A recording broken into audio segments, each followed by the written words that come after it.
Phlebotomy test-taking strategies. Question 1. What is the primary purpose of the Joint Commission's National Patient Safety Goals, NPSG, in phlebotomy? Option A. To reduce the cost of laboratory testing instruments. Option B. To improve the accuracy of patient identification and eliminate diagnostic errors. Option C. To mandate the exact number of draws a phlebotomist must perform per hour. Option D. To regulate the salaries of medical laboratory technicians. The correct answer is option B. To improve the accuracy of patient identification and eliminate diagnostic errors. The National Patient Safety Goals emphasize accurate patient identification to reduce diagnostic and treatment errors. In phlebotomy, this directly affects bedside identification, specimen labeling, and matching the order to the patient. The goals are not designed to set draw quotas or regulate laboratory salaries. Question 2. Which of the following tests is used to monitor a patient's heparin therapy? Option A. Prothrombin time, patient. Option B. Activated partial thromboplastin time, APTT. Option C. Hemoglobin A1c. Option D. Rheumatoid factor, RF. The correct answer is option B. Activated partial thromboplastin time, APTT. APTT evaluates the intrinsic pathway and is commonly used to monitor unfractionated heparin therapy. Heparin affects clotting factors measured by this pathway. Patient is more associated with warfarin monitoring, while HbA1c and rheumatoid factor are unrelated to heparin dosing. Question 3. What is the proper angle of insertion when using a winged infusion set, butterfly needle, to draw from a hand vein? Option A. 5 to 10 degrees. Option B. 10 to 15 degrees. Option C. 30 to 45 degrees. Option D. 60 to 90 degrees. The correct answer is option B. 10 to 15 degrees. A butterfly needle is inserted at a lower angle, often about 10 to 15 degrees, especially for superficial hand veins. The shallow angle helps enter small veins without puncturing through them. Steeper angles are more likely to cause infiltration or injury in hand veins. Question 4. What is the correct action if a phlebotomist accidentally sticks themselves with a used needle? Option A. Wash the site with soap and water and immediately report the incident to a supervisor. Option B. Squeeze the wound to expel blood and apply a tight bandage. Option C. Wait until the end of the shift to fill out an incident report. Option D. Ask the patient if they have any blood-borne infectious diseases. The correct answer is option A. Wash the site with soap and water and immediately report the incident to a supervisor. A needle stick exposure should be washed promptly with soap and water and reported immediately. Rapid reporting allows exposure evaluation, source testing when permitted, and timely post-exposure management. Squeezing the wound, delaying the report, or questioning the patient informally is not an adequate response. Question 5. Why is the first drop of blood wiped away during a capillary puncture? Option A. It contains skin surface bacteria. Option B. It contains tissue fluid contamination. Option C. It hemolyzes too rapidly to be accurate. Option D. It clots too quickly to be collected. The correct answer is option B. It contains tissue fluid contamination. The first drop from a skin puncture often contains tissue fluid and surface contaminants from the puncture process. Wiping it away improves specimen quality and reduces dilution of the sample. Collecting that first drop can contribute to inaccurate chemistry or hematology results. Question 6. A phlebotomist must collect a cold agglutinin sample. How must this specimen be transported to the lab? Option A. Chilled on a slurry of ice and water. Option B. Maintained at body temperature, 37 degrees Celsius. Option C. Protected entirely from light exposure. Option D. Frozen immediately in dry ice. The correct answer is option B. Maintained at body temperature, 37 degrees Celsius. Cold agglutinin specimens must be kept warm because the antibodies can react at lower temperatures and alter the sample. Maintaining body temperature helps preserve the specimen condition needed for accurate testing. Chilling or freezing would encourage the very reaction the test handling is designed to avoid. Question 7. Which of the following veins runs along the lateral, outer, aspect of the antecubital fossa and is considered the second choice for venipuncture. Option A, basilic vein. Option B, cephalic vein. Option C, median cubital vein. Option D, axillary vein. The correct answer is option B, cephalic vein. The cephalic vein runs along the lateral, thumb side aspect of the antecubital area. It is often considered after the median cubital vein because it may be less anchored or harder to access. The basilic vein is medial and closer to major nerves and arteries. Question 8. What should a phlebotomist do if they accidentally touch the site after it has been cleansed with alcohol? Option A, proceed with the venipuncture immediately before the site gets contaminated further. Option B, blow on the skin surface to dry any skin oils that transferred. Option C, re-cleanse the site completely with a fresh alcohol prep pad and allow it to dry. Option D, wipe the needle tip with alcohol before inserting it into the skin. The correct answer is option C, re-cleanse the site completely with a fresh alcohol prep pad and allow it to dry.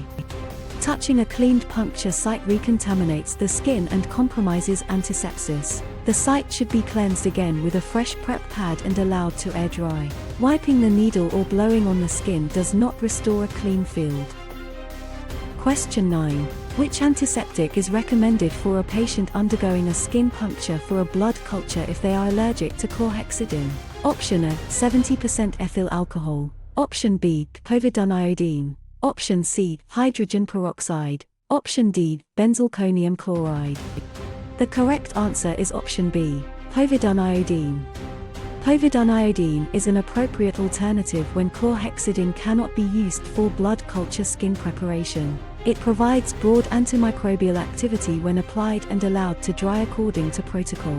Hydrogen peroxide and benzalkonium chloride are not standard substitutes for this purpose.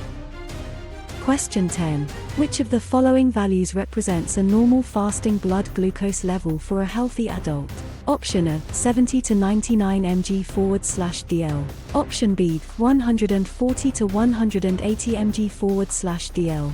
Option C, 200 to 250 mg/dl. Option D, 300 to 350 mg/dl. The correct answer is option A, 70 to 99 mg/dl. A normal fasting glucose for a healthy adult is generally about 70 to 99 mg/dl. Values above that range may suggest impaired fasting glucose or diabetes depending on diagnostic criteria and repeat testing. The higher ranges listed would be abnormal and require clinical follow-up. Question 11. What is the liquid portion of an anticoagulated, centrifuged blood specimen called? Option A, serum. Option B, plasma. Option C, whole blood. Option D, fibrin clot. The correct answer is option B, plasma. Plasma is the liquid portion of anticoagulated blood after centrifugation. It contains clotting factors because clot formation has been prevented. Serum comes from clotted blood and lacks fibrinogen and many clotting factors. Question 12. Which of the following factors can cause a false decrease in a patient's serum glucose measurement?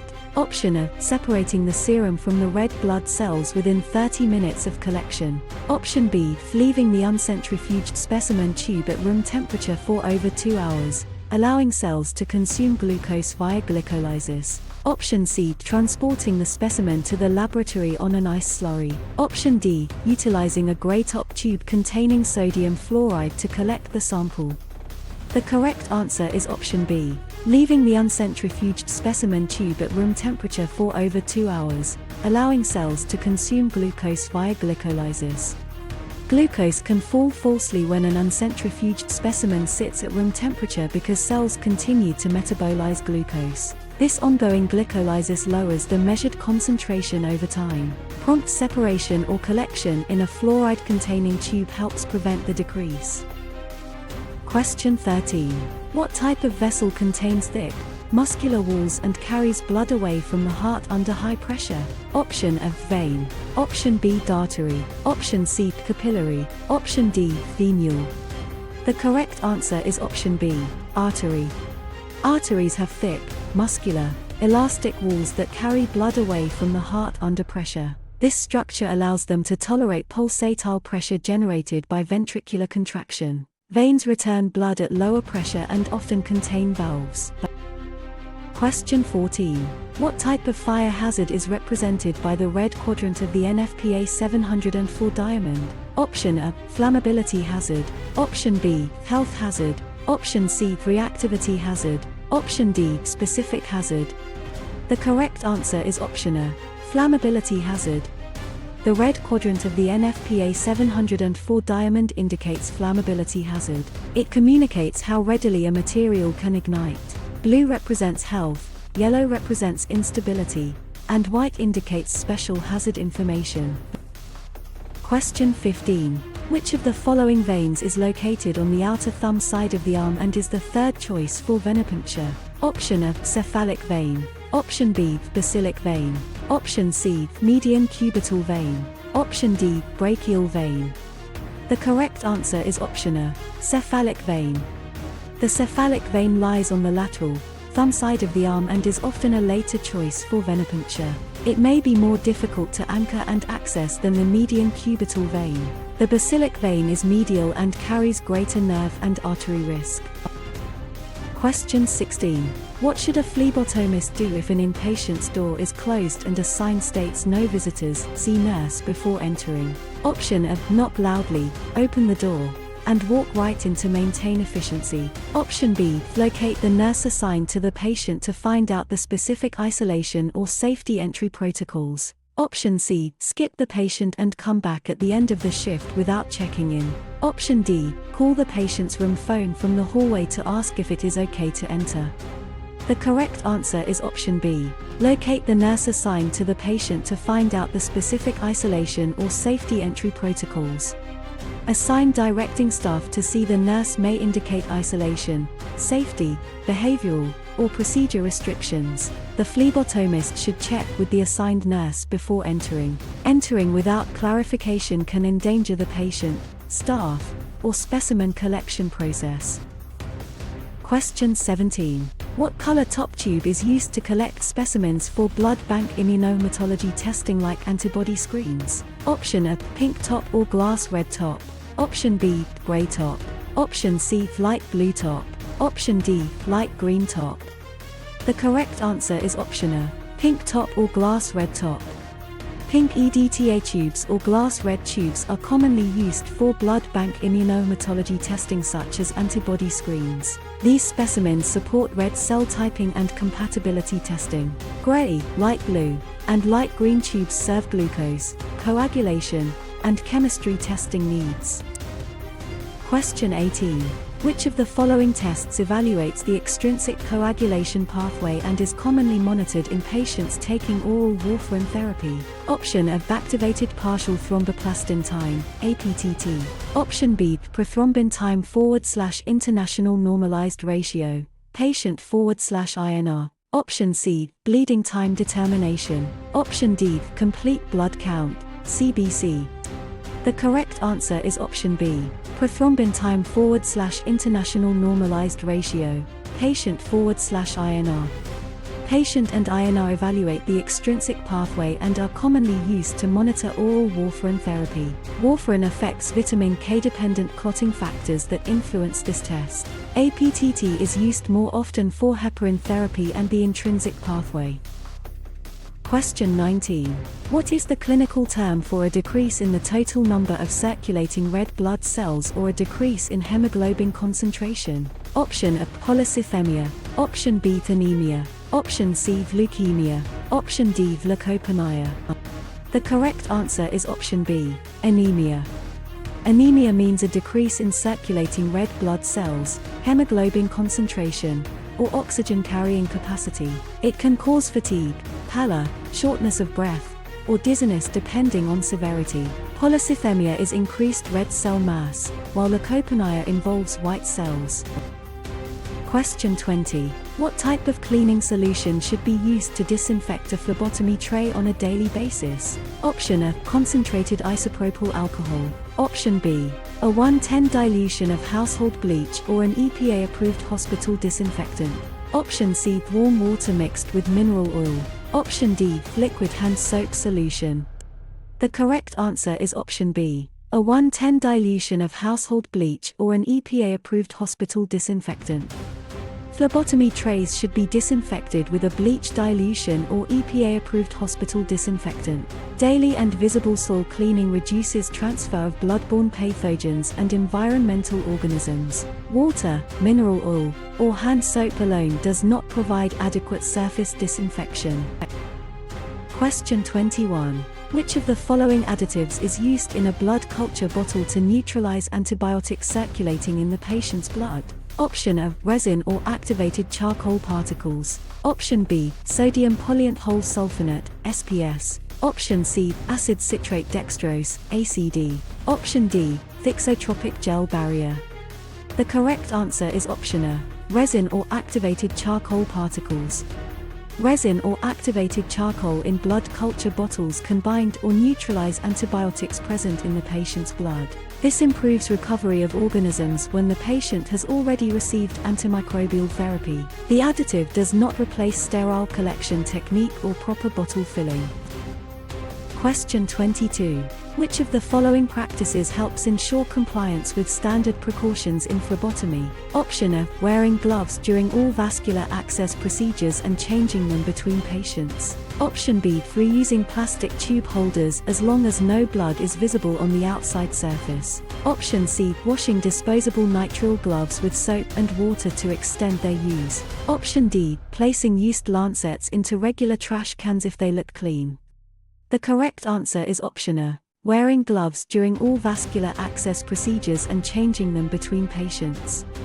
Standard precautions require gloves for vascular access and glove changes between patients. This treats all blood and body fluids as potentially infectious regardless of known diagnosis. Reusing holders, washing disposable gloves, or discarding sharps in regular trash violates safe practice. Question 23.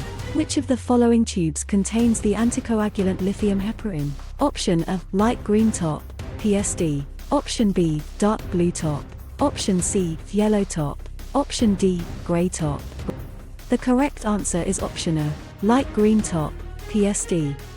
Light green plasma separator tubes commonly contain lithium heparin and a gel barrier for chemistry testing. Heparin prevents clotting so plasma can be separated quickly after centrifugation. Other tube colors are used for trace metals, cultures, glucose preservation, or coagulation testing.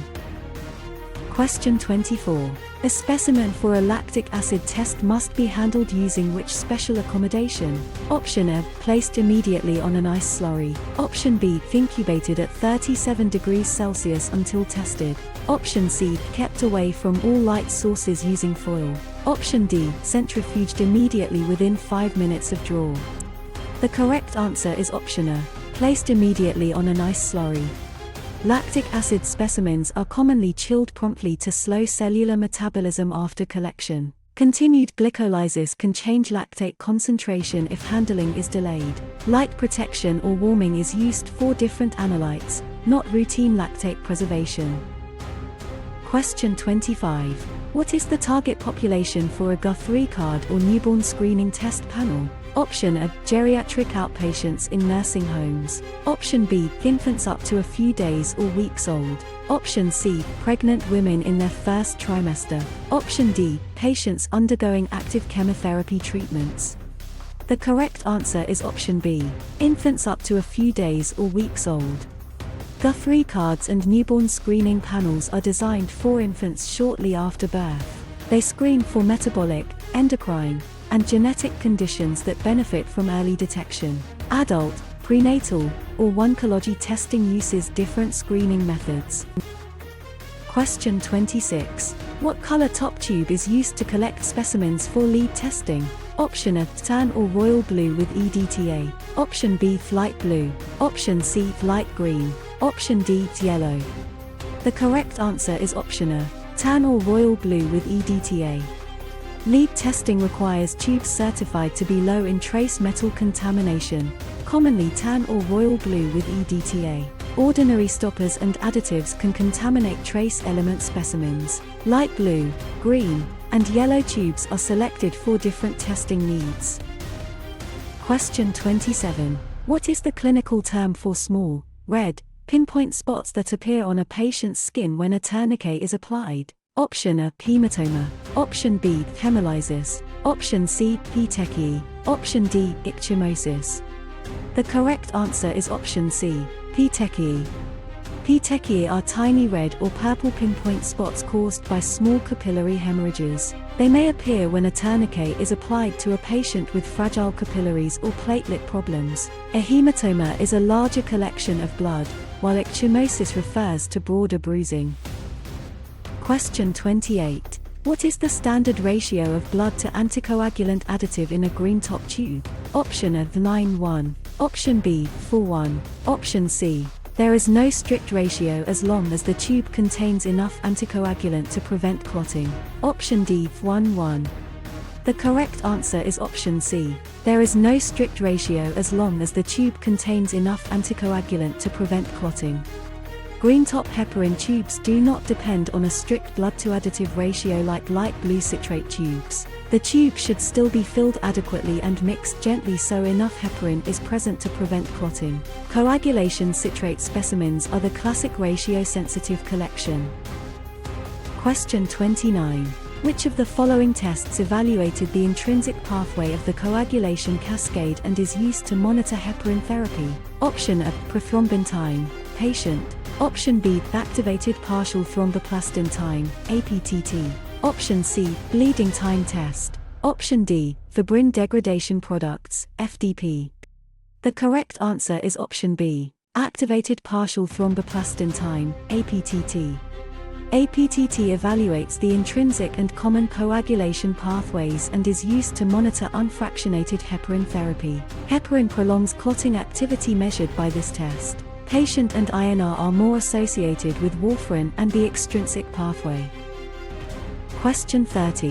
Which of the following parameters is evaluated when checking a patient's prothrombin time? Patient. Option A, the functional capacity of platelets to adhere to vessel linings. Option B, the extrinsic pathway of the coagulation cascade and warfarin's therapeutic impact. Option C, the total count of circulating red blood cells per microliter. Option D, the efficiency of the kidney to filter out waste urea molecules.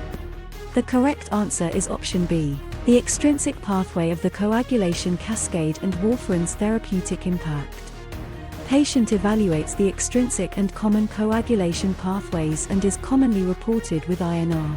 It is especially useful for monitoring warfarin therapy. Platelet function, red cell counts, and kidney filtration are assessed with different tests. Question 31. Which of the following factors is a major cause of specimen rejection in the laboratory? Option A, collecting a lavender top tube for a CBC test. Option B, submitting an underfilled light blue coagulation tube. Option C, delivering a chemistry specimen to the lab within 4 to 5 minutes. Option D, affixing a handwritten label over a pre-printed barcode label. The correct answer is option B, submitting an underfilled light blue coagulation tube. Underfilled light blue coagulation tubes are a common cause of specimen rejection because the blood-to-citrate ratio is invalid. Excess citrate can alter clotting times and make results unreliable. Proper tube fill is more critical for citrate tubes than for many serum or EDTA tubes. Question 32. What type of legal charge can be filed if a phlebotomist discloses a patient's private medical details to a neighbor? Option A, assault. Option B, battery. Option C, invasion of privacy or breach of confidentiality. Option D, negligence. The correct answer is option C, invasion of privacy or breach of confidentiality. Sharing a patient's private medical details with a neighbor is a breach of confidentiality and invasion of privacy. Health information may be disclosed only for authorized treatment, payment, operations, or with proper permission. Assault and battery involve threats or touching rather than privacy violations. Question 33.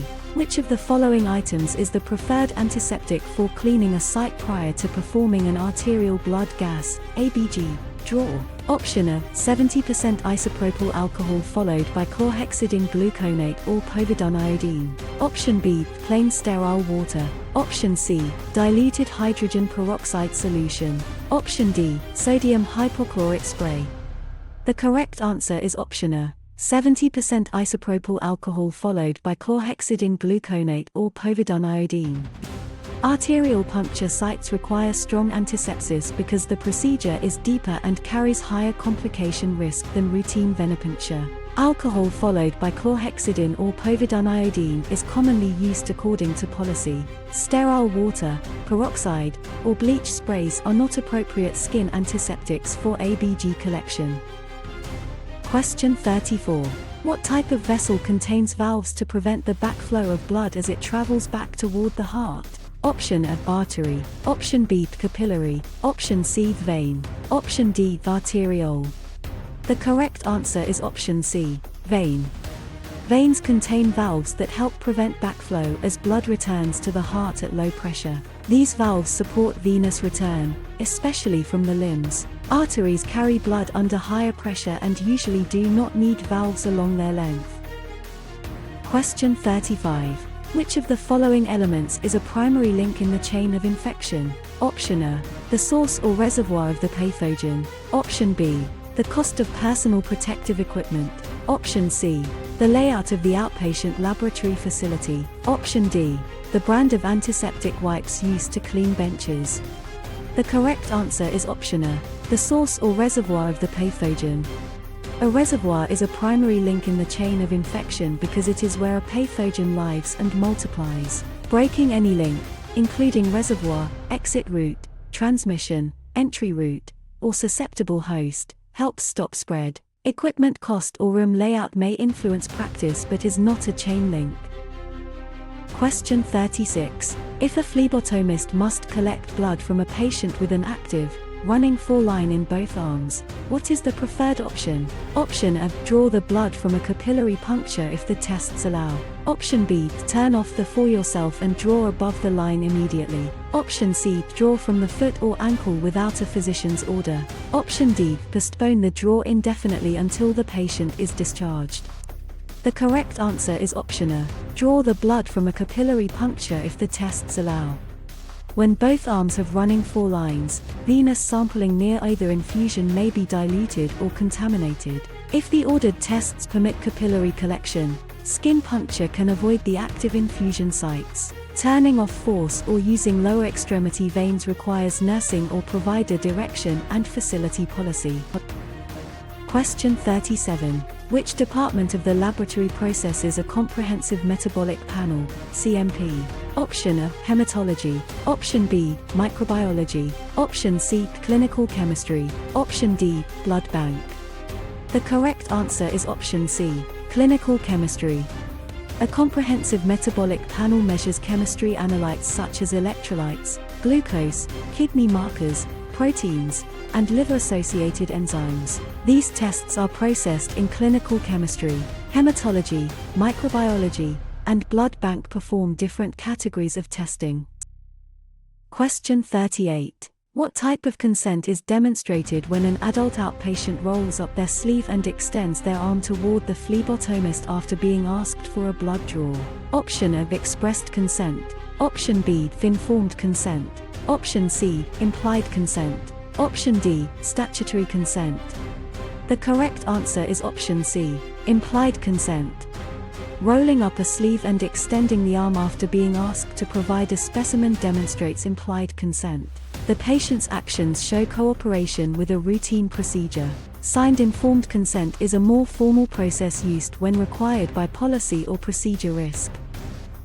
Question 39. If a phlebotomist needs to collect blood from an infant via venipuncture, what is the preferred needle choice? Option A, a 21-gauge standard multisample needle. Option B, an 18-gauge hypodermic needle. Option C, a 23-gauge or 25-gauge winged infusion set, butterfly. Option D, a large bore trocar needle. The correct answer is option C, a 23-gauge or 25-gauge winged infusion set, butterfly. Infant venipuncture requires a small, controlled device to reduce vessel trauma. A 23 or 25-gauge winged infusion set allows better stability and visualization in small veins. Large bore needles increase injury risk and are not appropriate for fragile pediatric veins.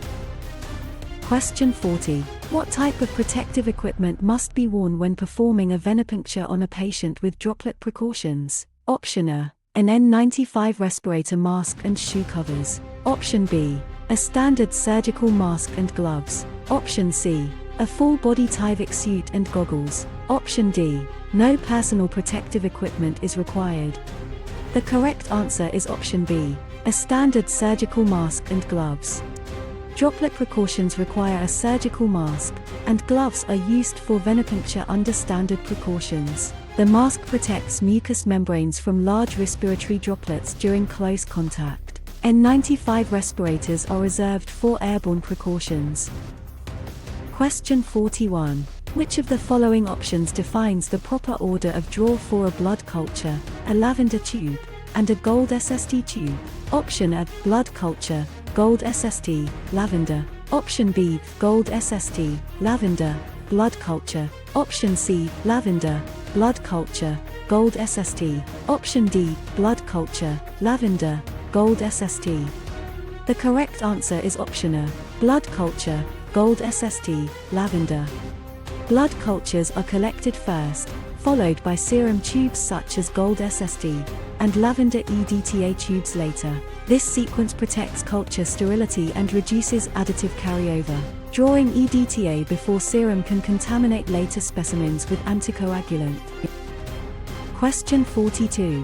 What does the acronym PASS stand for in relation to fire extinguisher operation? Option A. Pull, aim, squeeze, sweep. Option B. Push, aim, slice, secure. Option C. Pull, activate, squeeze, shake.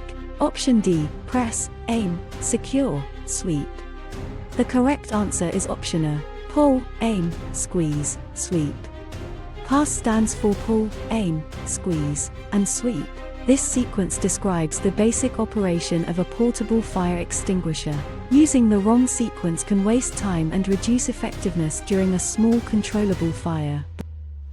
Question 43. What should a phlebotomist do if a patient begins to have a grand mal seizure during a venipuncture? Option A. Hold the needle steady inside the vein to complete the draw. Option B. Remove the needle and tourniquet immediately, safeguard the patient from injury, and call for medical help. Option C. Place a wooden tongue depressor inside the patient's mouth to protect their tongue. Option D. Restrain the patient's arms firmly against the drawer chair to stop all movement. The correct answer is option B. Remove the needle and tourniquet immediately, safeguard the patient from injury, and call for medical help.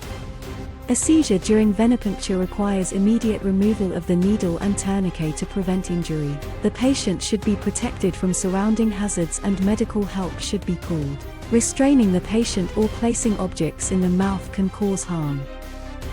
Question 44. Which of the following additives is present in a light green top plasma separator tube, PSD? Option A. Sodium heparin and a gel barrier. Option B. Lithium heparin and a gel barrier. Option C. DDTA and a gel barrier. Option D. Clot activator and a gel barrier. The correct answer is option B. Lithium heparin and a gel barrier. Light green PSD tubes contain lithium heparin and a gel barrier. Lithium heparin prevents clotting, and the gel separates plasma from cells during centrifugation. SST tubes contain clot activator for serum rather than heparinized plasma. Question 45. What condition can occur if blood is drawn from an arm on the same side as a recent radical mastectomy? Option A. Syncope. Option B. Lymphedema and altered test results. Option C. Petechiae. Option D. Sclerosed veins. The correct answer is option B. Lymphedema and altered test results. The arm on the side of a recent radical mastectomy may have impaired lymph drainage and increased risk for swelling. Blood collection there can worsen lymphedema and may also produce altered results from compromised circulation. The unaffected arm or an approved alternate site should be used whenever possible. Question 46. What clinical term describes a hard, cord-like vein that has become occluded or blocked due to repeated inflammation or chemical irritation? Option A. Sclerosed or thrombosed vein. Option B. Patent vein. Option C. Tortuous vein. Option D. Superficial vein. The correct answer is option A. Sclerosed or thrombosed vein. A sclerosed or thrombosed vein feels hard, cord-like, and may be partially or fully blocked. Repeated puncture, inflammation, or irritating infusions can produce this condition. Such veins should generally be avoided because flow is poor and injury risk is higher. Question 47. If a phlebotomist notes that a patient has an active hematoma in the right antecubital area, where should they draw blood? Option A, distal to, below, the hematoma in the right arm, or use the left arm. Option B, directly through the center of the active hematoma swelling. Option C, proximal to, above, the hematoma on the upper right arm. Option D, from the foot on the same side as the hematoma. The correct answer is option A, distal to, below, the hematoma in the right arm, or use the left arm.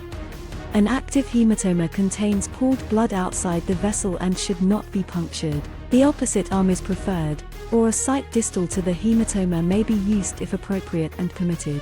Drawing through the swelling can contaminate the sample and worsen bruising. Question 48. Which of the following additives is found in a grey top tube and works by precipitating calcium to prevent clotting? Option A, potassium oxalate. Option B, sodium citrate. Option C, lithium heparin. Option D, DDTA. The correct answer is option A, potassium oxalate. Potassium oxalate prevents clotting by precipitating calcium, making calcium unavailable for the coagulation cascade.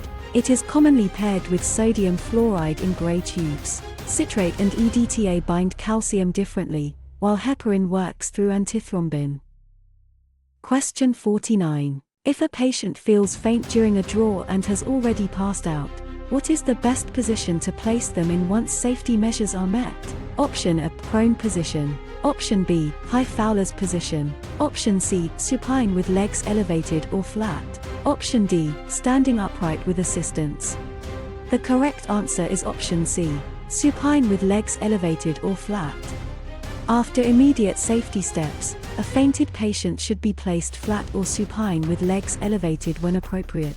This position helps restore blood flow to the brain and reduces injury risk. Standing or sitting upright can worsen syncope and lead to falls. Question 50. What type of urine specimen is ideal for routine screening and microscopic urinalysis? Option A, a 24-hour pooled collection. Option B, a random, first morning voided specimen. Option C, a multisample postprandial catch. Option D, a catheterized 12-hour collection sequence. The correct answer is option B, a random, first morning voided specimen. A first morning void is concentrated and useful for routine screening and microscopic urinalysis. It improves detection of cells, casts, proteins, and other substances that may be diluted later in the day. Timed collections and catheterized specimens are reserved for specific orders. Question 51. Which of the following tests requires a fasting specimen to ensure diagnostic accuracy? Option A, complete blood count, CBC. Option B, lipid panel and fasting blood sugar. Option C, blood culture series. Option D, prothrombin time, patient. The correct answer is option B, lipid panel and fasting blood sugar. Lipid panels and fasting blood sugar tests are strongly affected by recent food intake. Fasting helps standardize triglyceride and glucose measurements for diagnostic interpretation. CBC, blood cultures, and patient usually do not require fasting for accuracy. Question 52. Which analytical error is categorized as a pre-examination, pre-analytical error? Option A, miscalibrating a chemistry analyzer machine. Option B, misidentifying a patient before collecting their sample. Option C, misinterpreting a reading on a microscopic smear sheet. Option D, delays in transmitting finalized electronic reports to the doctor. The correct answer is option B, misidentifying a patient before collecting their sample. Misidentifying a patient before collection is a pre-examination error because it occurs before the specimen is analyzed. Pre-analytical errors often have the greatest impact on patient safety because the wrong sample can produce a believable but unsafe result. Analyzer calibration and report transmission belong to later phases. Question 53. What is the proper clinical intervention if a hematoma forms rapidly under the skin while you are drawing a patient's blood?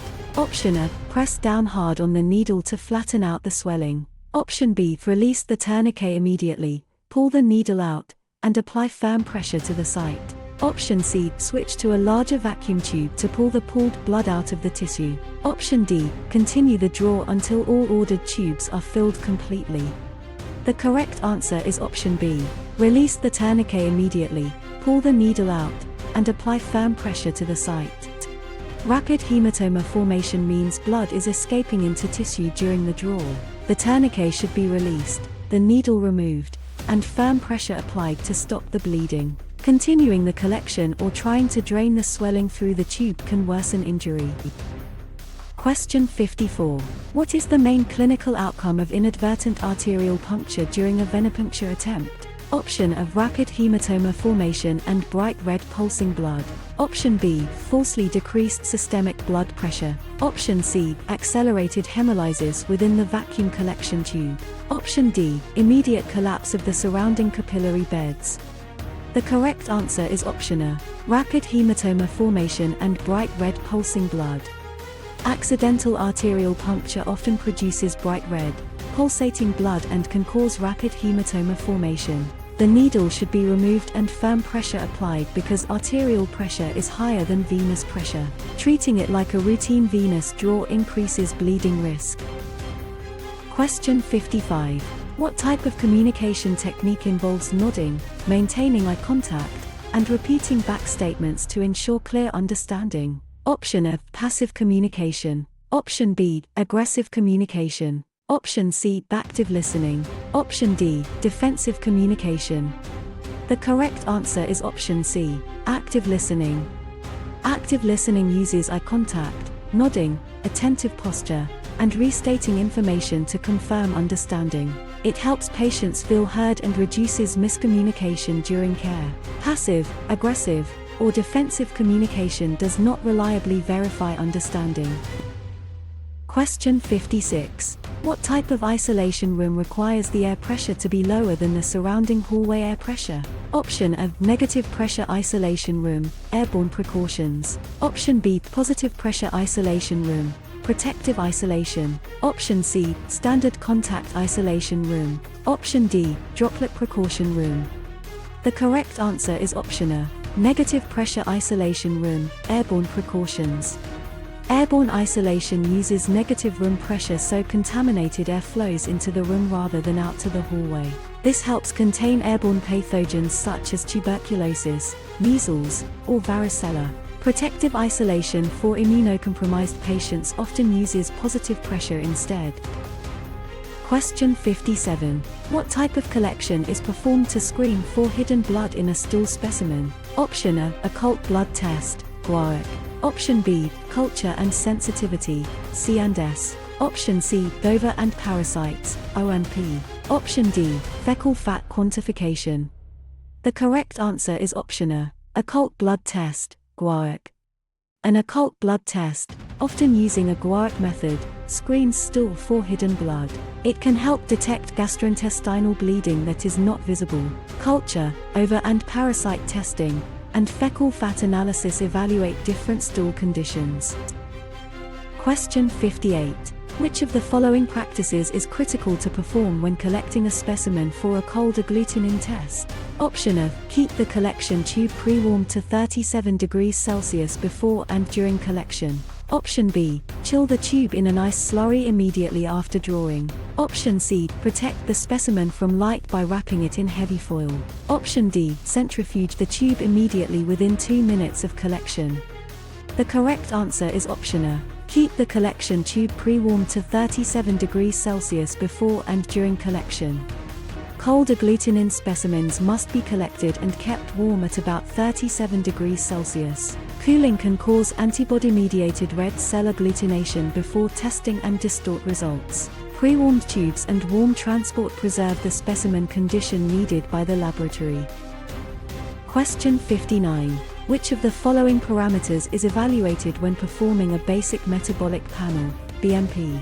Option A. Hemoglobin and hematocrit levels. Option B. The electrolytes, blood urea nitrogen, creatinine, and glucose. Option C, coagulation factor levels and platelet function. Option D, bacterial growth over a 48-hour incubation period. The correct answer is option B, electrolytes, blood urea nitrogen, creatinine, and glucose.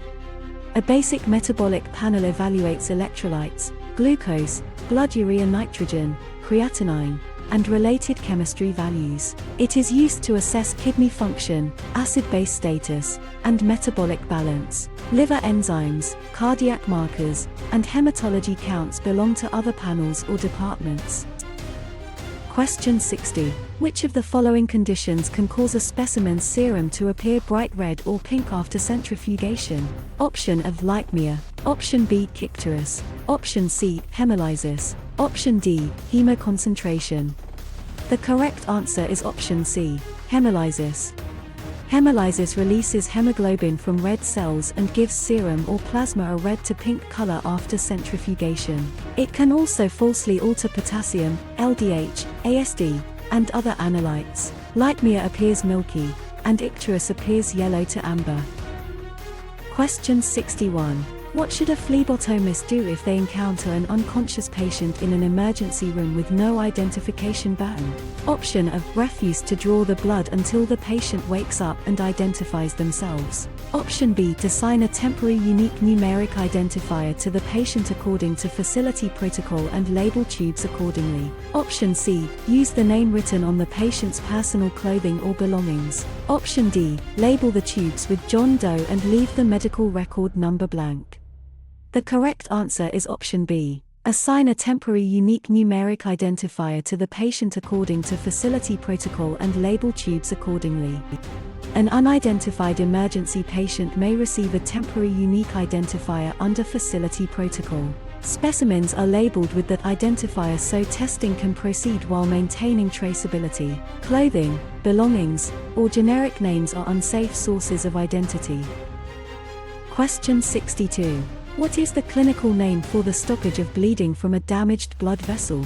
Option A, hemostasis. Option B, homeostasis. Option C, hemolysis. Option D, hemoconcentration. The correct answer is option A, hemostasis. Hemostasis is the process that stops bleeding after vessel injury. It involves vascular constriction, platelet plug formation, and coagulation. Homeostasis is broader internal balance, while hemolysis and hemoconcentration are specimen or blood changes. Question 63. Which of the following tubes contains an additive that preserves glucose levels for up to 3 days? Option A, gray top, sodium fluoride. Option B, light blue top. Option C, lavender top. Option D, green top. The correct answer is option A, gray top, sodium fluoride. Gray tubes containing sodium fluoride preserve glucose by inhibiting glycolysis for an extended period. This helps maintain glucose concentration when processing may be delayed. Other tube types do not provide the same glucose stabilizing additive.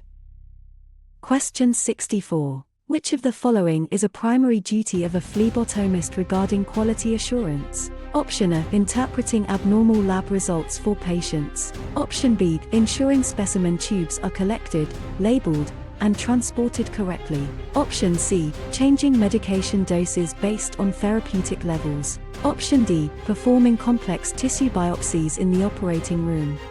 The correct answer is option B, ensuring specimen tubes are collected, labeled, and transported correctly.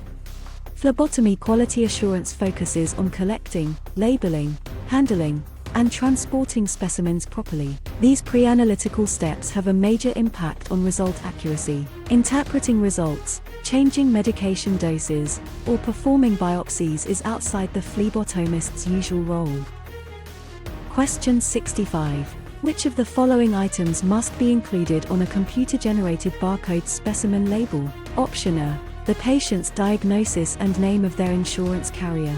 Option B, unique patient identifiers, date, time of collection, and phlebotomist ID code. Option C, the phone number of the patient's next of kin. Option D, the laboratory technician's home address. The correct answer is option B, unique patient identifiers, date, time of collection, and phlebotomist ID code.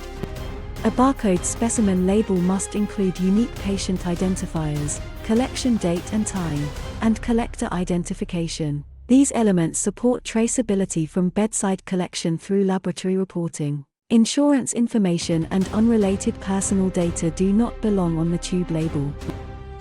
Question 66. What is the correct site for performing a dermal puncture on an adult patient's finger? Option A. The exact center of the finger pad on the index finger. Option B. The fleshy, off-center side of the distal segment of the middle or ring finger. Option C. The side of the pinky finger close to the nail bed. Option D. The palmar crease of the thumb. The correct answer is option B. The fleshy, off-center side of the distal segment of the middle or ring finger. Adult finger puncture is performed on the fleshy, off-center side of the distal segment of the middle or ring finger. This location provides good capillary flow while avoiding bone and heavy nerve concentration. The center pad, thumb, index finger, pinky, and nail areas are less desirable. Question 67. Specimen tubes must be labeled at what point during the collection process? Option A. Prior to entering the patient's room. Option B. Immediately after drawing the blood, before leaving the patient's side. Option C. At the central processing lab desk. Option D. After the specimen has finished centrifuging. The correct answer is option B. Immediately after drawing the blood, before leaving the patient's side.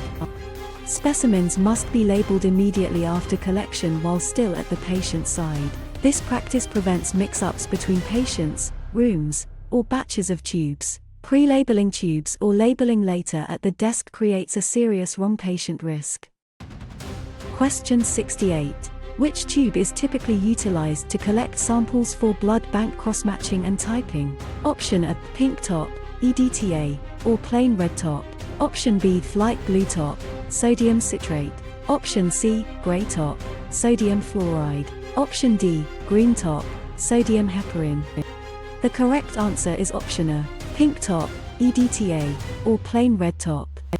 Blood bank typing and cross-matching commonly use EDTA pink top tubes or plain red top tubes depending on facility requirements. EDTA preserves red cell antigens and prevents clotting for many immunohematology procedures. Citrate, fluoride, and heparin tubes are used for other testing categories. Question 69. Which of the following tests is part of a routine liver function panel? Option A. Creatinine. Option B. Alanine aminotransferase, ALT. Option C. Hemoglobin A1c. Option D. Troponin I. The correct answer is option B. Alanine aminotransferase, ALT. ALT is a liver-associated enzyme included in routine liver function evaluation. It helps assess hepatocellular injury when interpreted with other liver markers. Creatinine, HbA1c, and troponin are associated with kidney function, glucose control, and cardiac injury rather than a standard liver panel.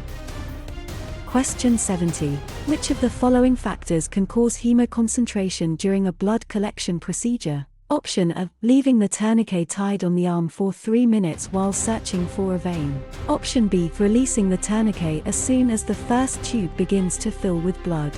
Option C. Utilizing a needle with a large lumen, such as a 21-gauge needle. Option D. Having the patient remain in a supine position for 20 minutes before the draw. The correct answer is option A. Leaving the tourniquet tied on the arm for 3 minutes while searching for a vein. Leaving a tourniquet on for several minutes causes venous stasis and fluid shifts out of the vessel. This concentrates cells and analytes, producing hemoconcentration. The tourniquet should be released within the recommended time and reapplied only after an appropriate pause if needed. Question 71. What is the clinical term for an increase in the total number of circulating red blood cells? Option A. Anemia. Option B. Polycythemia. Option C. Leukemia. Option D. Thrombocytopenia. The correct answer is option B. Polycythemia. Polycythemia means an increased total number of circulating red blood cells or increased red cell mass. It can thicken blood and increase thrombotic risk depending on cause. Anemia is decreased red cell or hemoglobin concentration. Question 72. What should a phlebotomist do if they observe small, red spots appearing on a patient's skin after applying a tourniquet? Option A. Remove the tourniquet immediately, as this indicates petechiae and potential bleeding issues. Option B. Tighten the tourniquet further to stop the spots from spreading. Option C. Ignore the spots, as they are a normal reaction to isopropyl alcohol. Option D. Rub the skin surface firmly to see if the spots disappear. The correct answer is option A. Remove the tourniquet immediately, as this indicates petechiae and potential bleeding issues. Petechiae after tourniquet application suggest fragile capillaries or a bleeding tendency. The tourniquet should be removed and the site reassessed before proceeding. Continuing pressure can worsen capillary bleeding and bruising. Question 73. What type of consent occurs when a patient is fully informed of the risks, benefits, and alternatives of a procedure and signs a document? Option A. Informed consent. Option B. Implied consent. Option C. Verbal consent. Option D. Statutory consent. The correct answer is option A. Informed consent. Informed consent occurs when a patient understands the procedure, risks, benefits, and alternatives and documents agreement. It is more formal than routine implied cooperation. Verbal or implied consent may be enough for many routine draws, but signed informed consent is used when required by policy. Question 74. What should a phlebotomist do if a patient states they have a history of severe syncope during blood draws? Option A. Perform the venipuncture while the patient is standing up to keep them alert. Option B. Place the patient in a recumbent, supine position on a bed or reclining chair before starting the draw. Option C. Tell the patient to close their eyes and hold their breath during the puncture. Option D. Request a doctor to administer general anesthesia before the draw. The correct answer is option B. Place the patient in a recumbent, supine position on a bed or reclining chair before starting the draw. A patient with a history of severe syncope should be positioned supine or reclined before collection. This reduces fall risk and supports circulation if fainting occurs. Standing or breath holding increases danger and should be avoided. Question 75. What does a trough level measure in therapeutic drug monitoring, TDM? Option A. The highest concentration of the drug in the patient's system. Option B. The lowest concentration of the drug, measured right before the next dose. Option C. The average concentration of the drug over a 24-hour window. Option D. The amount of drug excreted through the kidneys. The correct answer is option B. The lowest concentration of the drug, measured right before the next dose. A trough level measures the lowest drug concentration, usually just before the next scheduled dose. Timing is critical because the result guides dosing safety and therapeutic effectiveness. Peak levels measure the highest concentration after dosing and answer a different clinical question. Question 76. When collecting a blood alcohol level for legal purposes, what antiseptic should be used to cleanse the site? Option A. 70% isopropyl alcohol. Option B. Tincture of iodine. Option C. Chlorhexidine gluconate or soap and water. Option D. Hydrogen peroxide. The correct answer is option C. Chlorhexidine gluconate or soap and water. Alcohol-based skin cleansers are avoided for legal blood alcohol collections because they can raise questions about contamination. Chlorhexidine, povidone iodine, or soap and water are acceptable non-alcohol alternatives depending on policy. Routine alcohol prep pads are appropriate for many venipunctures but not for forensic alcohol testing. Question 77. What type of transmission occurs when an infectious agent is spread through contaminated food, water, or drugs? Option A. Vehicle-borne transmission. Option B. Vector-borne transmission. Option C. Airborne transmission. Option D. Direct contact transmission. The correct answer is option A. Vehicle-borne transmission. Vehicle-borne transmission occurs through contaminated food, water, drugs, or other shared substances. The infectious agent is carried by a non-living medium to the host. Vector-borne transmission involves living carriers such as mosquitoes or ticks. Question 78. Which of the following tests requires that the sample be protected from light by wrapping the tube in aluminum foil? Option A, vitamin B12 and carotene. Option B, blood urea nitrogen, BUN. Option C, partial thromboplastin time, PTT. Option D, complete blood count, CBC. The correct answer is option A, vitamin B12 and carotene. Vitamin B12 and carotene are light sensitive and may require protection with foil or an amber container. Light exposure can degrade sensitive analytes and produce inaccurate results. BUN, PTT, and CBC do not have the same routine light protection requirement. Question 79. What clinical complication can arise if a phlebotomist punctures the skin through wet alcohol? Option A, the needle will slip and miss the vein entirely. Option B, the red blood cells in the sample may hemolyze, ruining the specimen integrity. Option C, the patient's blood pressure will drop rapidly. Option D, the vacuum inside the collection tube will increase significantly. The correct answer is option B. The red blood cells in the sample may hemolyze, ruining the specimen integrity. Puncturing through wet alcohol can introduce alcohol into the specimen and irritate the site. It may contribute to hemolysis and can cause a stinging sensation for the patient. The antiseptic must air dry completely before needle insertion. Question 80. What is the primary function of leukocytes? Option A, carrying oxygen to body tissues. Option B, preventing blood loss through clotting. Option C, defending the body against foreign pathogens. Option D, maintaining osmotic pressure in the plasma. The correct answer is option C, defending the body against foreign pathogens. Leukocytes are white blood cells that defend against infection and foreign material. They include several cell types involved in immune response, inflammation, and pathogen destruction. Red cells transport oxygen, platelets support clotting, and plasma proteins help maintain fluid balance. Question 81. Which of the following tubes contains an additive that prevents clotting by activating antithrombins? Option A, light blue top, sodium citrate. Option B, green top, heparin. Option C, lavender top, EDTA. Option D, gray top, potassium oxalate. The correct answer is option B, green top, heparin.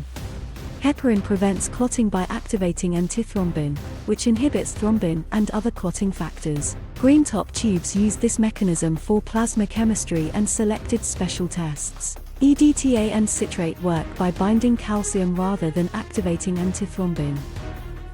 Question 82. What should a phlebotomist do if they notice that the expiration date on a vacuum collection tube has passed? Option A, use the tube anyway if it is the only one available on the tray. Option B, discard the expired tube and select a current, unexpired tube from inventory. Option C, assume the additive inside is still functional for another 6 months. Option D, write the current date over the expiration date on the label. The correct answer is option B. Discard the expired tube and select a current, unexpired tube from inventory. Expired vacuum tubes may have reduced vacuum, degraded additives, or compromised sterility. They should be discarded and replaced with unexpired tubes from inventory. Using an expired tube can cause short draws, clotting, contamination, or inaccurate results. Question 83. What is the primary function of the circulatory system's capillaries? Option A, transporting blood under high pressure away from the ventricles. Option B, permitting the exchange of nutrients, gases, and waste products between blood and tissue cells. Option C, directing large units of blood directly into the vena cava pathways. Option D, preventing the backflow of lymph fluid into the deep tissues. The correct answer is option B, permitting the exchange of nutrients, gases, and waste products between blood and tissue cells. Capillaries are the exchange vessels of the circulatory system. Their thin walls permit transfer of oxygen, carbon dioxide, nutrients, and waste products between blood and tissues. Arteries and veins mainly transport blood to and from capillary beds. Question 84. What is the clinical term for a state of fainting or temporary loss of consciousness caused by a sudden drop in blood pressure? Option A, syncope. Option B, shock. Option C, vertigo. Option D, hemostasis. The correct answer is option A, syncope. Syncope is a temporary loss of consciousness caused by reduced blood flow to the brain, often from a sudden blood pressure drop. It may occur during venipuncture due to anxiety, pain, fasting, or vasovagal response. Shock and vertigo are different clinical conditions.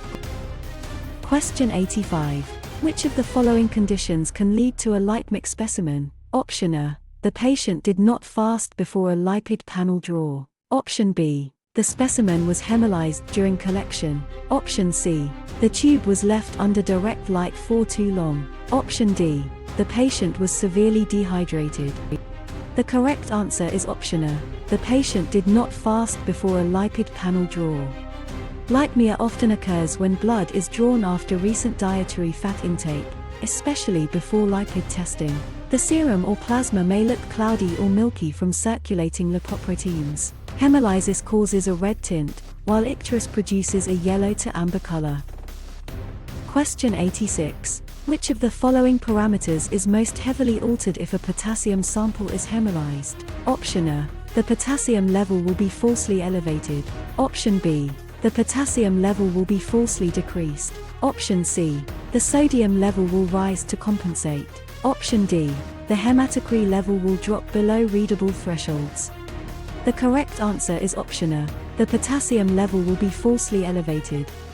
Hemolysis releases intracellular potassium from red blood cells into the serum or plasma. This produces a falsely elevated potassium result that can appear clinically dangerous. Sodium and hematocrit are not affected in the same direct way by red cell rupture in a chemistry sample. Question 87. Which of the following situations can cause a false elevation in a patient's serum ammonia level?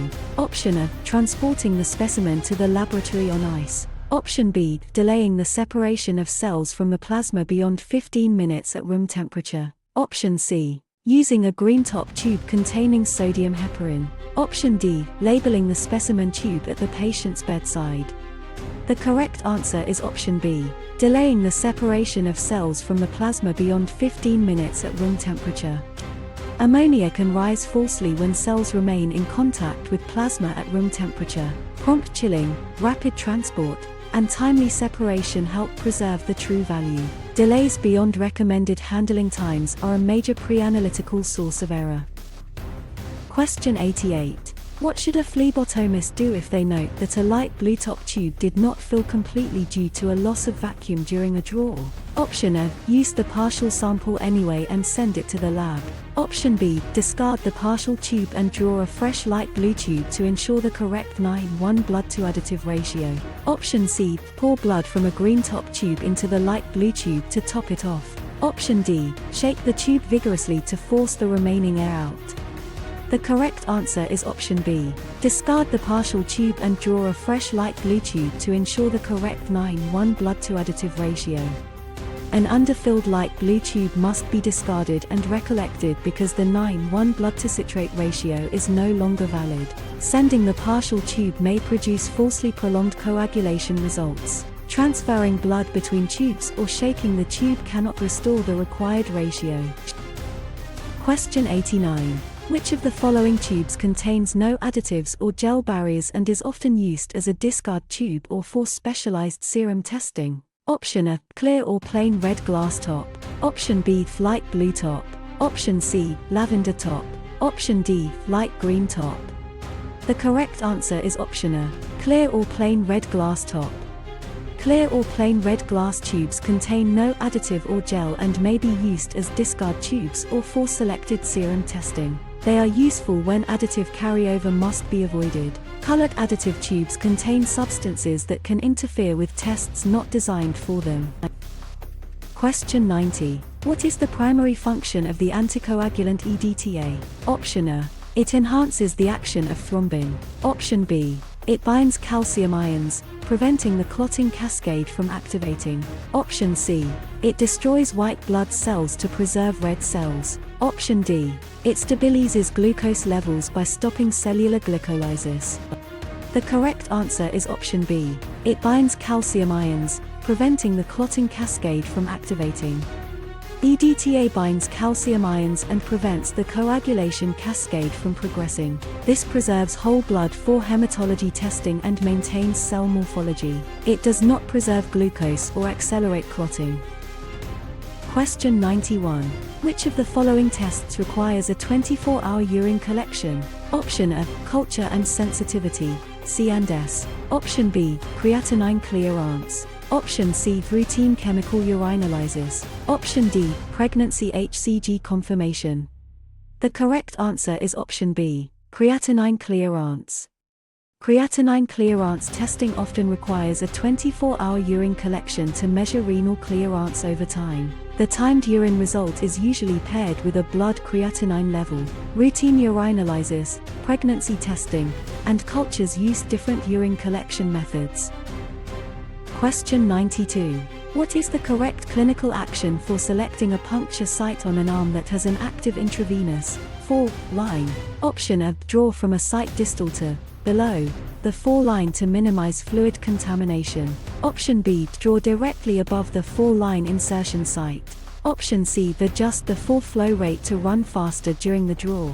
Option D, draw from the line without flushing it first. The correct answer is option A, draw from a site distal to below the line to minimize fluid contamination. For fluids can dilute or contaminate specimens collected near the infusion source. When collection from an forearm is unavoidable and allowed by policy, a site below the is selected with appropriate coordination. The opposite arm remains preferred because it avoids infusion-related interference. Question 93. Which of the following actions is a violation of proper sharp disposal safety guidelines? Option A, dropping a needle into the sharps box immediately after withdrawal. Option B, pushing down on items inside a full sharps container to make extra room. Option C, disposing of a sharps box when it reaches the indicated full fill line. Option D, placing the sharps container at eye level near the point of use. The correct answer is option B, pushing down on items inside a full sharps container to make extra room. Pressing down on a full sharps container can cause puncture injury and aerosol exposure. Sharps containers should be replaced when they reach the marked fill line. They should be located near the point of use and never overfilled or manually compacted. Question 94. Which of the following parameters can cause a false decrease in bilirubin levels if a sample is handled improperly? Option A, over-isotonic chilling. Option B, exposure to direct room light or sunlight. Option C, inverting the tube more than 10 times. Option D, delays in serum separation beyond 4 hours. The correct answer is option B, exposure to direct room light or sunlight. Light exposure breaks down bilirubin and can produce falsely decreased results. Specimens for bilirubin testing should be protected from strong light soon after collection. Chilling, inversion count, or routine separation delays do not cause the same light-driven degradation. Question 95.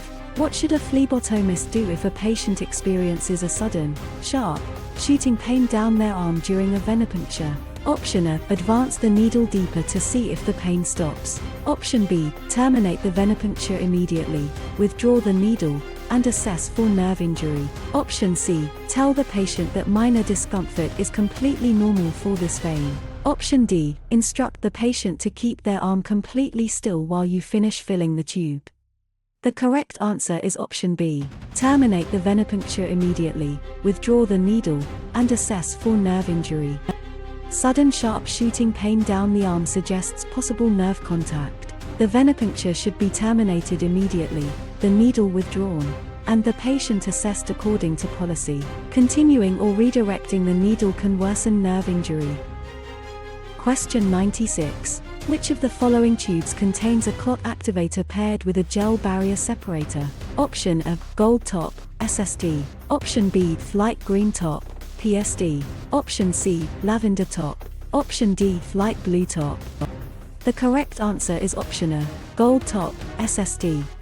Gold SST tubes contain a clot activator and gel separator. The clot activator promotes serum formation, and the gel forms a barrier during centrifugation.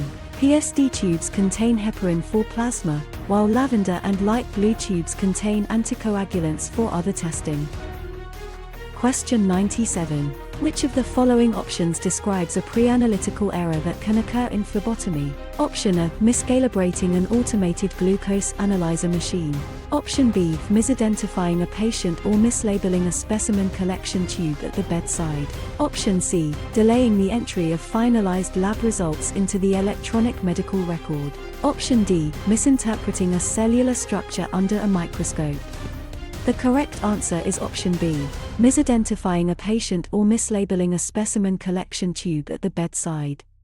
Misidentifying a patient or mislabeling a tube occurs before the sample is analyzed, making it a pre-analytical error. These errors are especially dangerous because the laboratory may produce a technically valid result on the wrong specimen. Analyzer calibration and final reporting occur in later phases. Question 98. Which of the following parameters can cause a false decrease in glycolysis tracking within a serum specimen? Option A. Leaving the serum in contact with the red blood cells for longer than 2 hours. Option B. Chilling the specimen on ice immediately after collection. Option C. Protecting the specimen from exposure to room lights. Option D. Mixing the tube gently 5 times right after the draw. The correct answer is option A. Leaving the serum in contact with the red blood cells for longer than 2 hours. Glucose decreases when unseparated blood remains at room temperature because cells continue glycolysis. Serum left in contact with red cells for more than 2 hours can therefore show falsely low glucose. Prompt separation or use of a glycolysis inhibitor helps preserve the result. Question 99. Which of the following actions can lead to a false elevation in a patient's serum potassium level? Option A. Releasing the tourniquet within 1 minute of needle insertion. Option B. Keeping the patient's arm down during the venipuncture procedure. Option C. Allowing the patient to pump their fist repeatedly before and during the draw. Option D. Transporting the specimen to the laboratory within 30 minutes. The correct answer is option C. Allowing the patient to pump their fist repeatedly before and during the draw. Repeated fist pumping can falsely elevate serum potassium by promoting local muscle activity and hemoconcentration. Potassium may shift out of cells or become concentrated in the specimen. A relaxed fist without pumping is preferred during routine venipuncture. Question 100. What should a phlebotomist do if they encounter an aggressive, uncooperative psychiatric patient accompanied by an order for blood work? Option A. Enlist colleagues to restrain the patient by force without nursing guidance. Option B. Postpone the draw and consult with the nurse in charge of the patient's care. Option C. Attempt to draw blood while the patient is asleep. Option D. Cancel the test order permanently on your own authority. The correct answer is option B. Postpone the draw and consult with the nurse in charge of the patient's care. An aggressive or uncooperative psychiatric patient requires a safety-focused pause and coordination with nursing staff. The care team can determine whether the draw should be delayed, supported, or handled under a specific behavioral plan. Drawing while the patient sleeps or using force without guidance creates serious safety and legal risks.